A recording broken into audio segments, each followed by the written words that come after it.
Kita mulai dengan gaya dulu. Sudah kenal semua gaya mestinya ya. Gaya itu ya dituliskan sebagai tanda panah sih biasanya ya. Bisa F atau juga kadang-kadang labelnya P kalau di beberapa buku ya.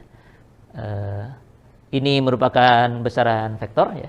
Jadi ada arahnya. Kalau besarnya itu ya ditaruh di F-nya ini. Misalnya satu tanda panah 10 apa satuan gaya apa? Kilonewton gitu ya. Kilonewton. Oh iya, ini satu lagi mungkin. Mumpung ingat saya sampaikan dulu. Kita menggunakan satuan internasional ya. Jadi satu semester ini kita hanya akan berurusan dengan gaya dan jarak paling ya. Jadi tidak ada waktu, tidak ada massa dan yang lain-lain. Jadi untuk gaya itu kita pakai Newton, kilonewton dan seterusnya ya. Mega kalau besar lagi. Kemudian kalau jarak yang umum itu milimeter atau meter ya. Tapi di samping satuan internasional karena dunia mungkin anjungan lepas pantai yang lebih khusus begitu masih sering menggunakan satuan US ya. Jadi ada beberapa problem yang akan kita kerjakan dengan menggunakan satuan US ya. Kita tidak akan menggabungkan keduanya. Kalau gunakan satuan US saja terus sampai selesai. Kalau SI ya SI sampai selesai. Untuk satuan US gaya itu ditulisnya LB begini tapi dibacanya pound, ini pound ya. Pound. Kalau 1000 pound itu kilo pound, tapi kilo pound nulisnya begini. Kip ya, ini kilo pound. Kemudian kalau jaraknya bisa inch yang dekat ya, inci. Inch. Kemudian yang lebih panjang itu foot atau kaki ya. Inci dan foot. Kadang-kadang inci itu ditulis sebagai 2 tanda petik gitu. Jadi kalau ada 2 kemudian tanda petik 2 ini artinya 2 inch. Kalau kaki itu pakai 1 tanda petik ya. 3 pakai petik 1 begini dibacanya 3 kaki ya. Jadi kita akan menggunakan 2 set satuan ini ya.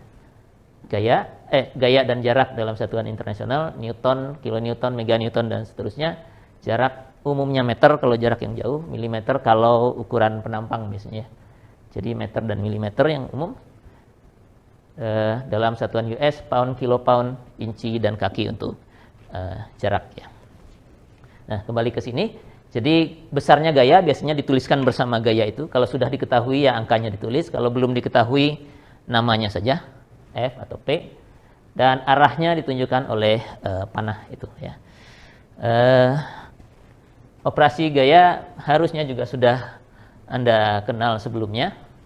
Kalau mau menjumlahkan misalnya tinggal digabungkan saja. Maaf.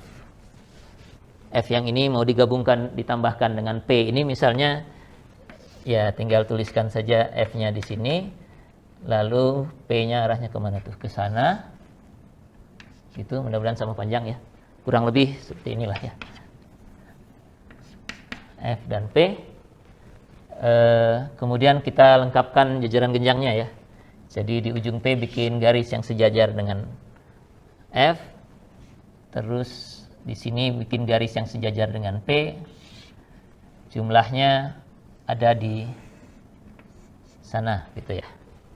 Ini adalah F tambah P ya. Ini namanya paralelogram.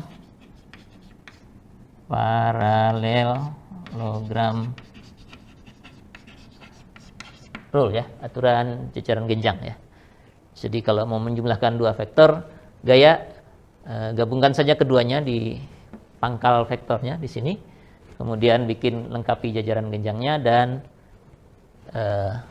bikin hasil penjumlahannya pada diagonal jajaran genjang tersebut ya. Bisa juga dengan menyambungkan yang satu dengan yang lain. Sini masih kelihatan. Ini F-nya, kemudian P-nya ditambahkan di sana, P yang ini. lalu penjumlahannya dari awal sampai akhir ya. Jadi ini F tambah P, yang ini namanya aturan segitiga ya. Triangle rule. Penjumlahan demikian. Harusnya sudah Anda kenal, jadi hanya merefresh saja. Kalau secara grafis begini, secara analitis itu artinya menghitung besarnya berdasarkan arah, sudut dan sebagainya. Ya Anda tinggal gunakan saja semua informasinya. Misalnya kalau F ini diketahui nilainya, ini juga diketahui nilainya, kemudian sudut di antara keduanya diketahui, maka penjumlahannya bisa pakai aturan kosinus misalnya ya. A kuadrat tambah B kuadrat kurangi 2AB kosinus theta begitu ya, sama dengan C kuadrat ya. Jadi bisa pakai aturan kosinus, nanti juga bisa pakai aturan sinus dan yang lain-lain ya. Jadi ini review saja. Nanti kalau sudah ada contoh bisa kita lihat lebih lanjut ya. Itu penjumlahan. Nah, operasi yang lain yang mungkin akan sering kita lakukan itu adalah kebalikan dari penjumlahan, yaitu apa kebalikan dari penjumlahan?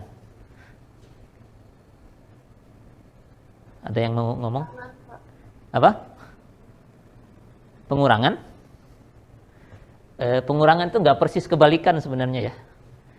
Jadi kalau dari F dan P dapat F tambah P, kebalikan itu artinya dari F tambah P dapat F dan P. Jadi dari F dan P Anda diminta mencari F tambah P, kebalikannya kalau saya kasih F tambah P, jadi vektor yang ini yang saya kasih, yang ini, Anda diminta mencari F dan P. Nah, itu bukan pengurangan sebenarnya. Mungkin lebih tepat penguraian gitu ya. Kalau ini penggabungan, penjumlahan, yang sebaliknya itu penguraian ya. Jadi komponen ya. Komponen vektor gaya gitu ya. Kalau saya punya satu gaya F, saya bisa uraikan menjadi komponen dalam bidang misalnya. Ini satu lagi yang tadi mungkin belum sempat tersampaikan. Satu semester ini kita akan berurusan dengan gaya dan body atau struktur bidang ya, 2 dimensi ya. Bukan 3 dimensi ya. Nanti struktur 3 dimensinya baru ketemu setelah aplikasi, mungkin di semester 3 akhir atau semester 3.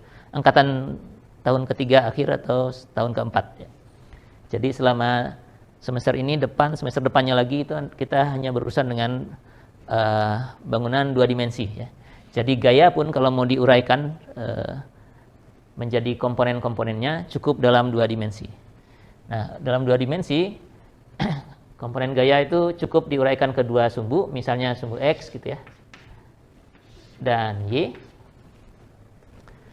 Nah, kalau mau menguraikan gaya F ke sumbu X dan sumbu Y, yang kita lakukan adalah persis sama seperti penjumlahan ini, penggabungan, namun kebalikannya ya. Jadi kalau di penjumlahan kita siapkan 2 gayanya menjadi sisi-sisi jaran genjang dan hasilnya ada di diagonal. Kalau yang penguraian, maka gaya F ini harus jadi diagonal. Kita cari sisi-sisinya. Nah, sisinya kan sudah diberikan ini oleh sumbu X dan sumbu Y. Tinggal lengkapi saja jajaran genjangnya. Maka komponen yang ini adalah Fx-nya dan ini adalah Fy-nya ya. Jadi Fx dan Fy adalah komponen dari gaya F ya.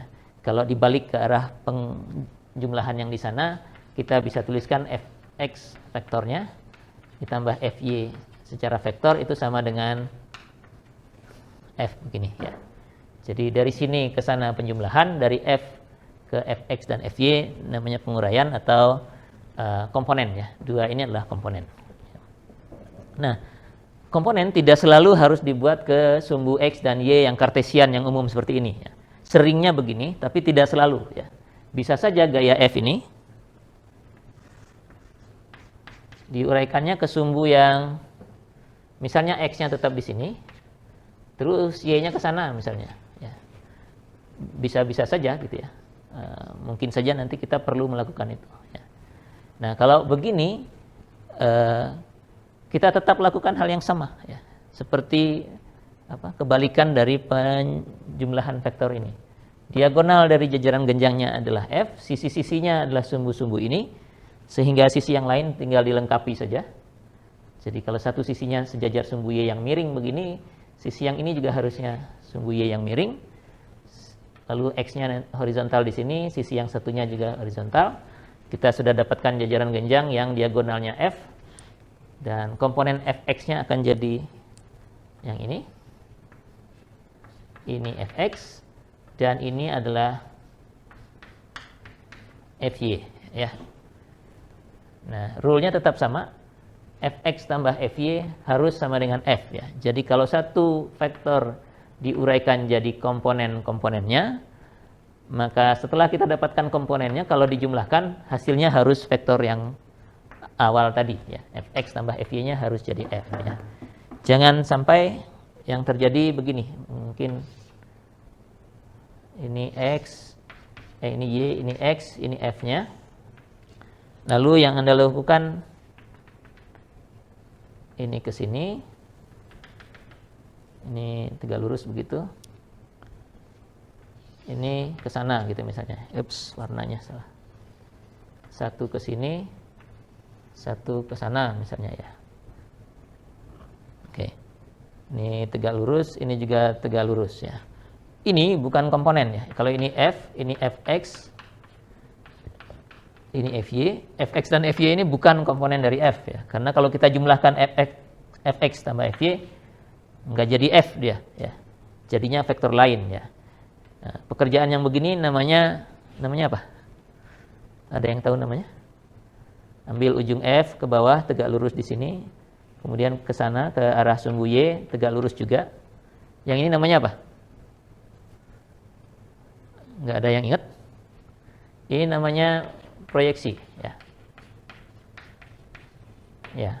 Kalau memproyeksikan gaya ke sumbu tertentu, Anda bikin garis yang tegak lurus ke sumbu tersebut, lalu ambil dari awal gayanya ke ujung di mana garis itu memotong sumbu, itu namanya proyeksi. Untuk sumbu kartesian yang seperti ini, proyeksi persis sama dengan komponen, ya. Tapi kalau sumbunya bukan kartesian, proyeksi dengan komponen berbeda, ya.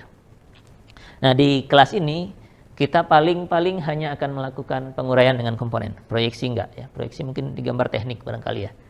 Nah, jadi kita tidak akan melakukan proyeksi di kelas ini. Jadi jangan sampai melakukan yang ini, ya.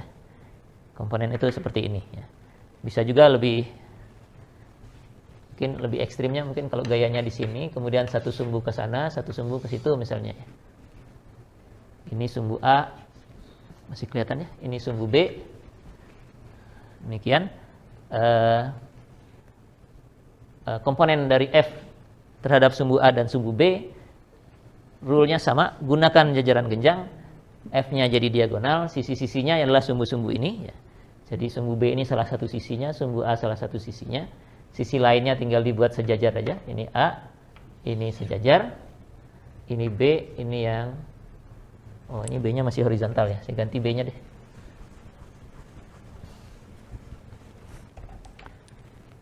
Ini F.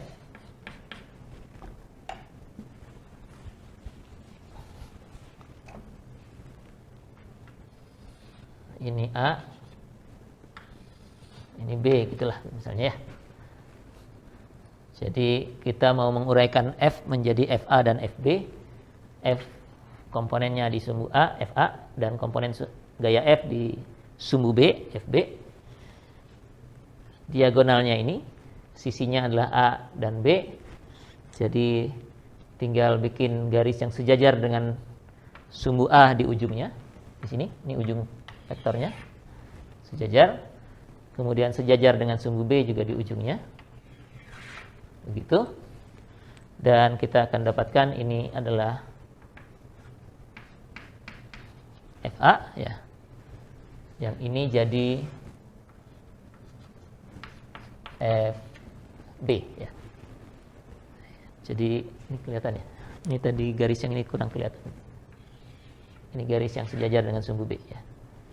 Jadi penguraian gaya F ke sumbu A dan sumbu B yang seperti ini tetap bisa kita lakukan dengan menggunakan aturan jajaran genjang yang sama selalu ya. Dan bukan proyeksi.